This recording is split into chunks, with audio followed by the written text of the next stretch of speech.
For an overview of the Nigerian polity ahead of the next elections, we are now being joined by Akin Osuntokun, veteran journalist and a former political advisor to ex-president OLUSEGUN Obasanjo.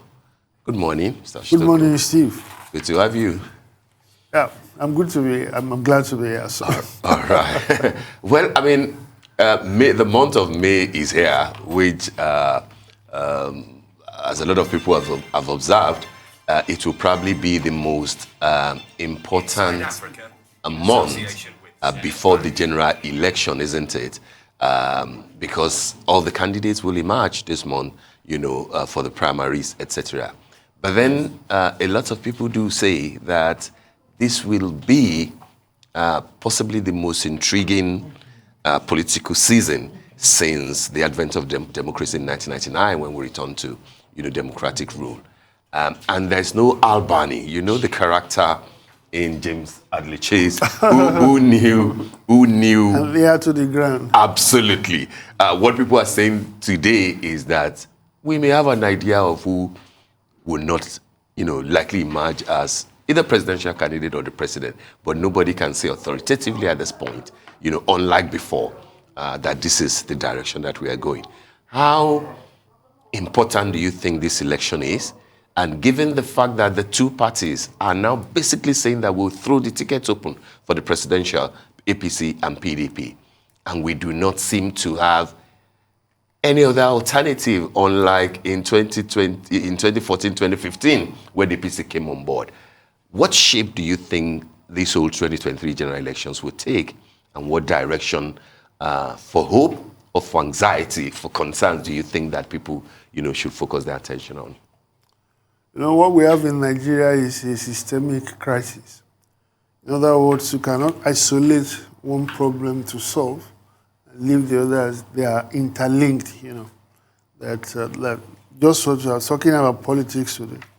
How do you guarantee the safety of those who will vote? You cannot have an election in an area in which Boko Haram is killing people and banditry and things like that. So, and of course, the economy is in shambles, and there's so many. Also, Nigeria has a systemic problem. There's nowhere you look and you will not see a crisis. The ASU has been on strike now for 3 months. 3 months. And probably will go further. Just think of anything, you will see a crisis there. So it's a systemic crisis, but in terms of the short-term response, there is still a priority. But so far, I'm not, if you look at it, I don't see anything abnormal or extraordinary about it. When I say so, it's usually like this in every country. When you're about to have an election and transfer of power to another one, or somebody retaining power. So to that extent, I don't think there is anything peculiar.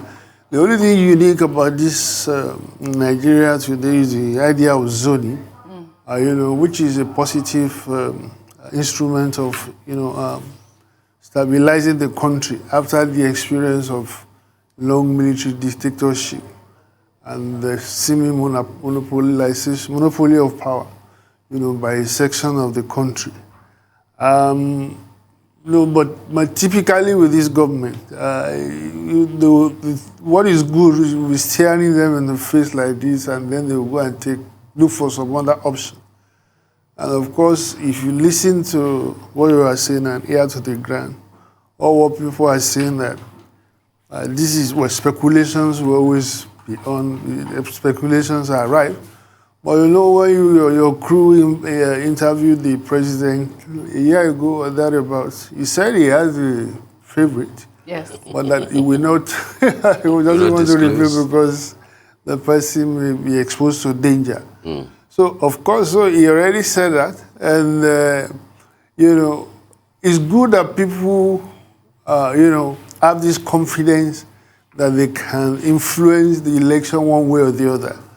But look, I'm a student of Nigerian politics, and I have quite a number of facts that tells me that the person who will practically determine who succeeds him is his president himself. And in his own case, he's not just the president. Now, he has this attribute of being, whatever you may think of him, of being the hero of a large section of, he's a grassroots person. He speaks to them, he speaks their language. He's the most, relevant, apart from being the president. He has always been a hero to a large number of people who are going to vote. Yeah. So, which reinforces his capacity to determine what is going to go. I can't see any individual in the North, for instance, if any governor who can go against his wish, without paying a price. So, when you see everybody coming, as I said, you've got to go through the ropes or whatever it is, but at the end of the day, I can't see, and then if you look at the style of this governance since 7 years ago, the only conclusion you can come to is that he will not be the kind of person to leave that choice to the Nigerian people. It doesn't make sense, right? Ordinarily, anywhere in the world, right? Presidents are interested in who succeeds them, and they will go all out to help them. You can look at Obama, when he was campaigning for Clinton. Now, that is not an environment of winner takes all, as we have in Nigeria. Now, when you have a situation of winner takes all, it drives a desperation, about who gets to succeed or not, because it means practically everything, right? Whoever becomes president, whoever wins in an environment of winner takes all, right? If you have a winner takes all environment in any place, right? It's inherently, it predisposes the system to instability, right? In other words, you cannot contemplate losing. When you contemplate losing, what did it mean to you? Or those who represent you contemplate losing an election, right? It means practically losing everything, right? So this is the environment. So this will guide you, or as if you want to project, to how the election will go. Those are the relevant factors. Do you think that we will have something close to a repeat of the processes that led to the late President Yar'Adua emerging as former President Obasanjo's candidate in 2006, 2007? Sure, of course. That's what you're going to get. Now, but in this case, even more so, right? Because, there is, the style of the presidency of Buhari is a personality cult. A personality cult president, right? Who just says, so people, this is what I want, and then, of course, everybody falls in line.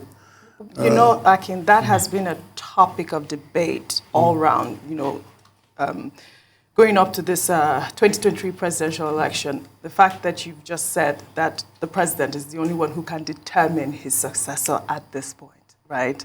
It's been a huge topic. But moving on, you just told me, what political party are you on at this point? It doesn't matter. Yes, it is. Because I would like for you to do PDP. a SWOT. He said he's not PDP. I'd love for you to do a SWOT analysis of the current presidential aspirants on the platform of the People's Democratic Party. Okay, first, I didn't say that Buhari would determine. I said he has the greatest capacity to do so. Yeah.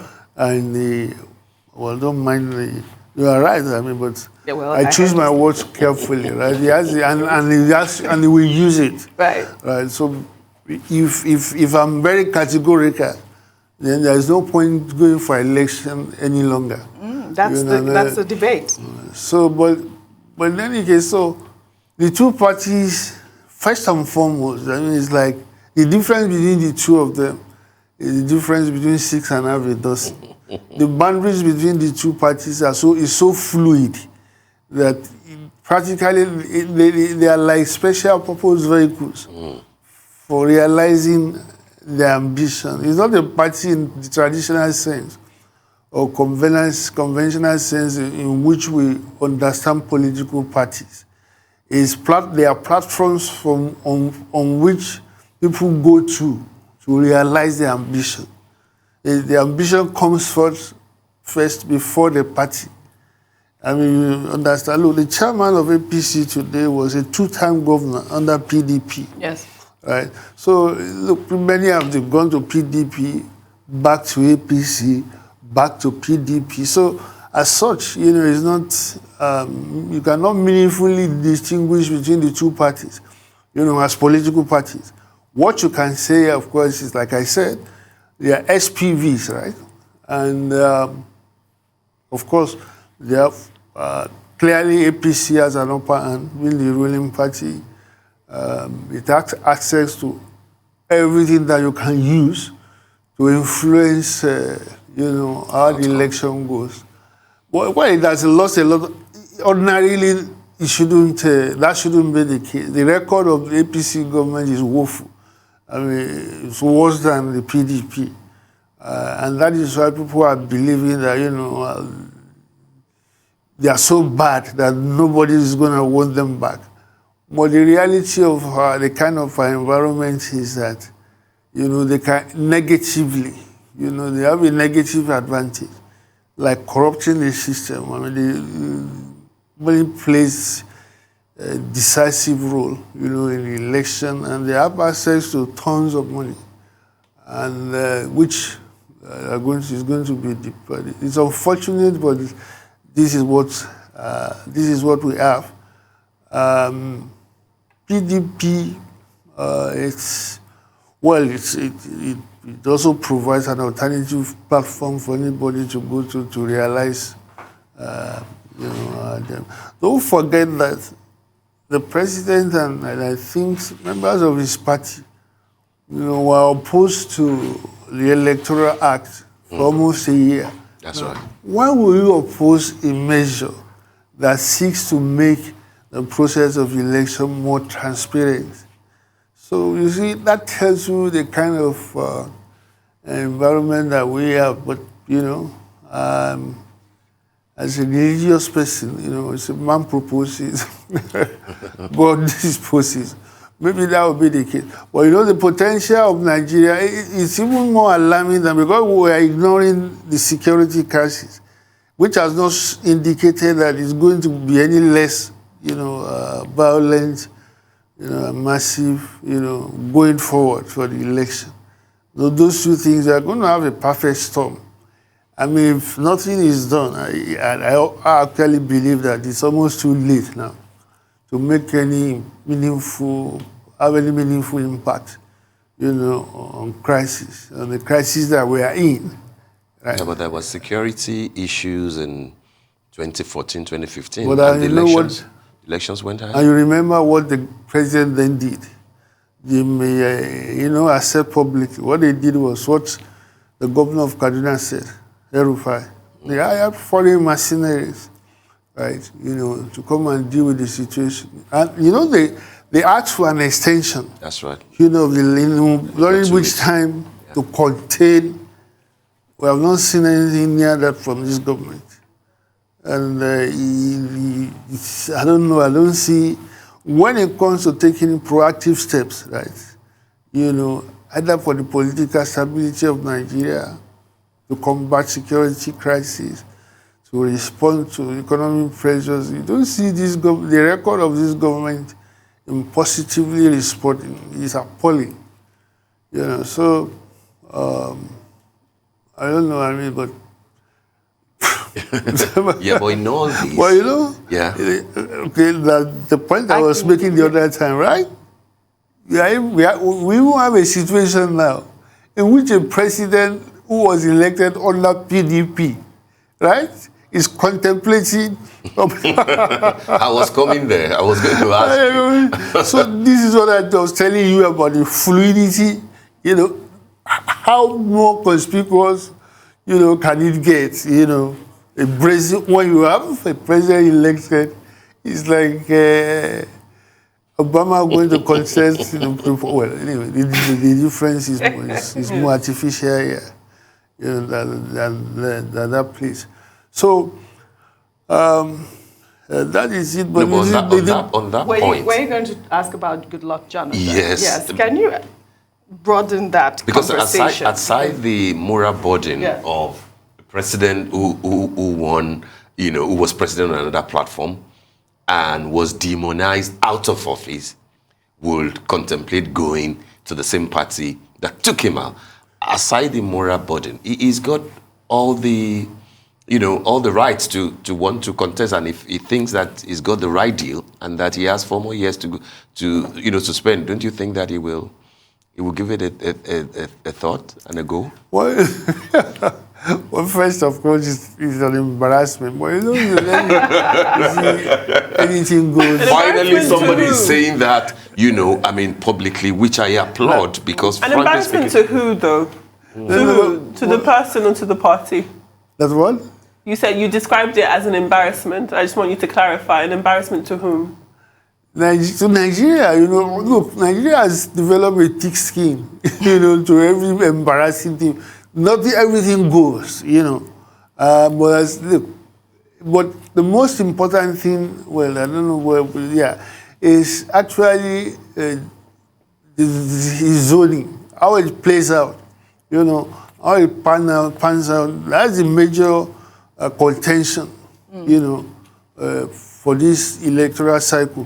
Now, if what it takes, right, for power to come to the South, and especially because he is Igbo, he's an Igbo man, a South person. South, not Igbo. He's not Igbo, he's from He's South. No, he's a minority Igbo. Okay. Like Amechi and Odili. There are quite a number of people from the Niger Delta, like the governor of... No, like the governor of Delta, governor of Central Bank. Yeah. It comes from Asaba. So, Delta, right. So it's not... so he has that card. Right. But now, can he really contest water? Yes, of course, please. Go ahead with your water. Go ahead. But can he really contest it? Because I read somewhere where senior advocate of Nigeria, Femi Falana, saying that it's unconstitutional for him to even... if he were to have a full term. Yeah. Well, I'm not a lawyer. That's a legal opinion. Right. You've had other people saying that it is not illegal. That it is not legal. Unconstitutional. And that it is constitutional.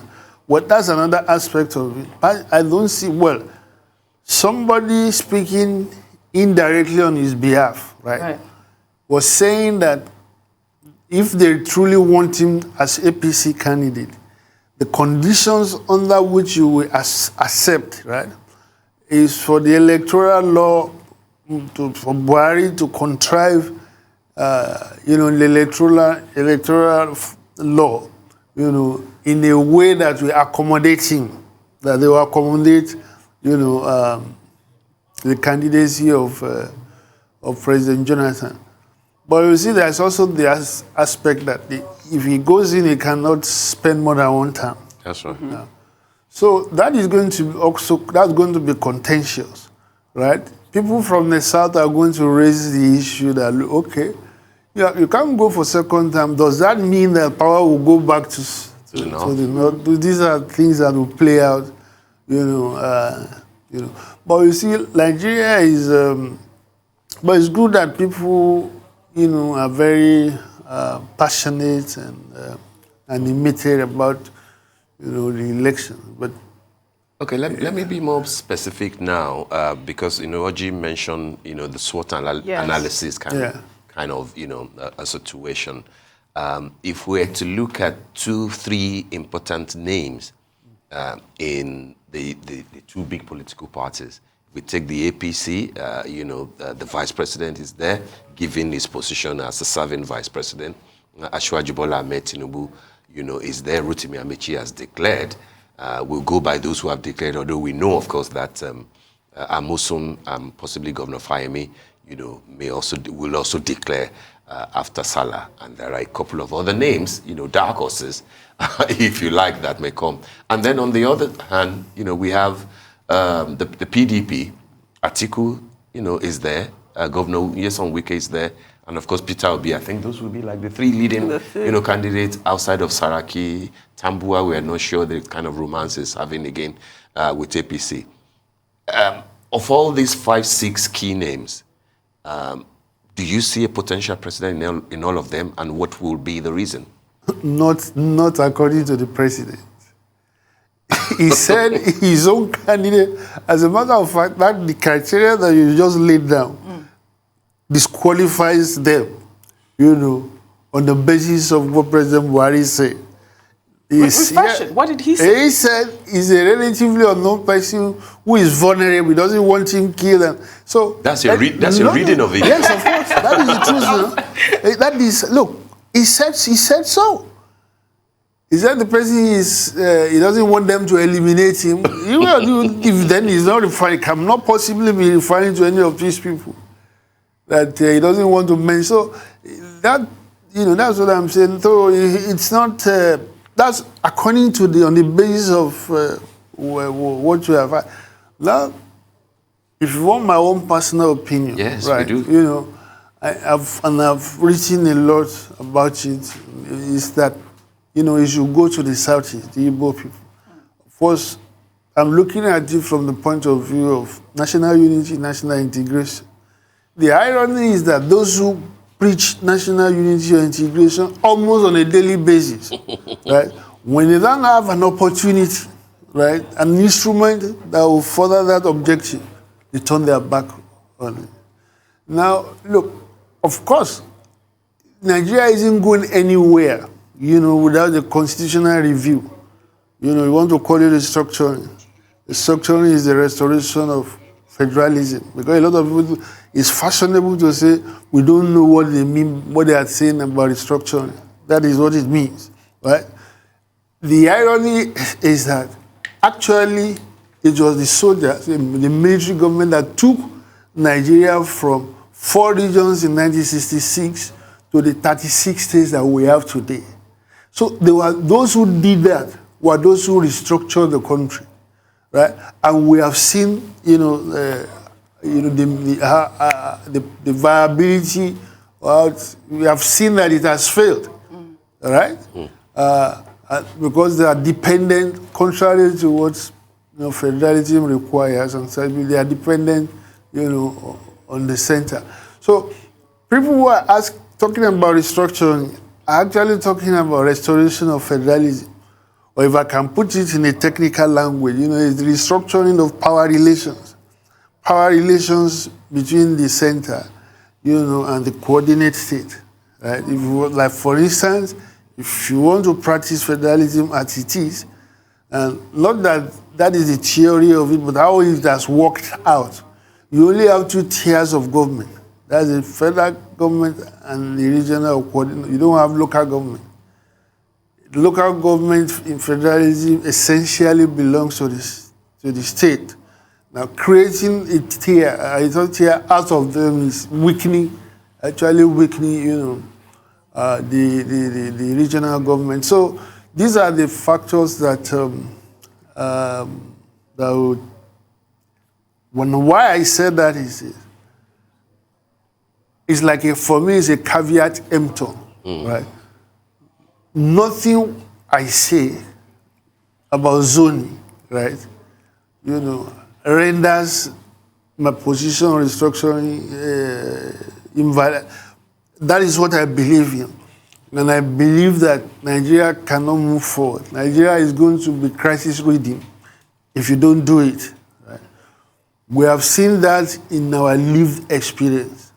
Since 1966, Nigeria has trended away, federalism, and to that extent, we have had poverty of governance. Now, it's an accident happened in 1966. That was a coup, right? And then Nigeria then adopted that accident, as normal, as the right thing for us, right? The abolition of the regions, the essential abolition of federalism, right? So it's not difficult to see that if you don't you cannot plant cocoyam and reap plantain. It's garbage in, garbage out. So the only way, and you see people have been talking about it. Afenifere, for instance, Chief Afenifere Balola, the top Nigerian lawyer, I've been saying that, look, we are putting the cart before the horse. Right? If you don't constitutional review or restructuring should, preclude or be done, undertaken before the election. If you don't do that, we are going to have another, and it is pretty clear enough that whoever succeeds this president, right? Even if he's the most capable administrator on earth, is going to face hell, when he gets in. Nigeria has degenerated to such an extent that it's going to practically overwhelm, whoever becomes president after President Buhari.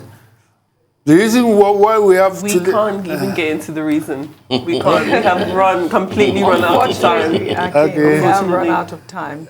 But, thank you for joining us on the program this morning. The person I thought about when you mentioned Buhari's probable successor is, during the break? What do you call it? Chukwuemeka Nwajuba, the guy who purchased the farm. Exactly. Yeah, that's the candidate that came in my, aspirant that came in my head when you mentioned Buhari.